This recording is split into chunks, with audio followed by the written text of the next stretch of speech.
কোনোদিন কাবাঘরের সামনে গেলে বা কোনো আত্মীয় স্বজন গেলে বলবেন, কাবাঘর দেখার সাথে সাথে প্রথম যখন কালো অংশটা চোখে পড়বে, যখন আপনি মসজিদে হেরমের গেট দিয়ে ঢুকবেন, যখন ওই Fahad gate, King Fahad gate আছে, যখন ঢুকবেন, অনেক দূর থেকে কালো কালো কাবাঘরের একটু একটু দৃশ্য ভেসে উঠবে চোখের সামনে।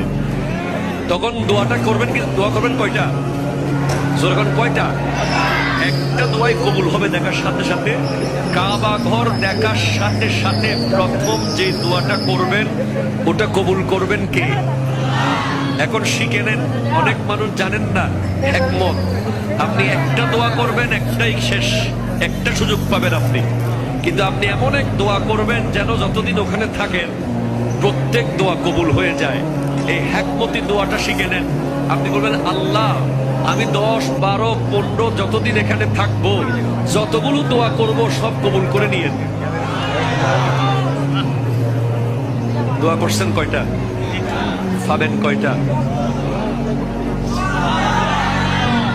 কাবা, কাবে কি রৌনক, কাবে কা মঞ্জর, আল্লাহু আকবার, আল্লাহু আকবার।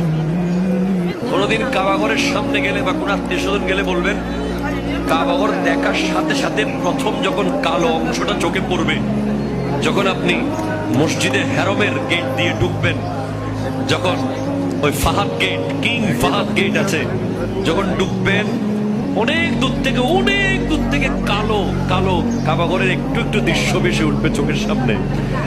তখন দোয়াটা করবেন, কিন্তু দোয়া করবেন কয়টা?